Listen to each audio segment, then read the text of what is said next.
Hello everyone. तो NABARD grade exam की cut off को लेकर के स्टूडेंट्स के दिमाग में कंफ्यूजन ये होती है कि मैम पेपर जो होता है उसमें 200 क्वेश्चंस होते हैं, 200 मार्क्स का पेपर होता है, लेकिन जो हमारी फेज 1 की कट ऑफ होती है वो फिर सिर्फ 100 मार्क्स में से ही क्यों कैलकुलेट होती है।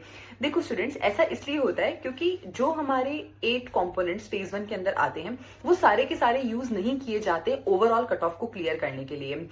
Quant, reasoning, English, computer knowledge और डिसीजन मेकिंग, ये 5 कंपोनेंट्स नॉन मेरिट सेक्शन का पार्ट होते हैं और इन 5 कंपोनेंट्स के अंदर आपको केवल sectional cut of he clear करनी होती है। आपने सेक्शनल कट ऑफ क्लियर कर ली, आपका काम खत्म है इन एरियाज के अंदर। इसके बाद में 3 और components GA, ESI and ARD, ये जो 3 कंपोनेंट्स होते हैं इनके टोटल 100 मार्क्स बनते हैं और इन्हीं 3 कंपोनेंट्स के बेसिस के ऊपर हमारी जो फेज 1 की कट ऑफ होती है वो डिटरमाइन होती है। तो इसीलिए हमारी फेज 1 की जो कट ऑफ होती है वो आउट ऑफ 100 मार्क्स नहीं, आउट ऑफ 100 मार्क्स होती है, ना कि आउट ऑफ 200 मार्क्स। ठीक है। सो जो मेरिट सेक्शन है which comprises of your GA, ESI and ARD, यहाँ पर आपको सेक्शनल कट ऑफ भी क्लियर करनी होगी और इन तीनों के बेसिस पे आपको ओवरऑल कट ऑफ जो है वो भी क्लियर करनी होगी। So I hope this clarifies your doubt. Thank you.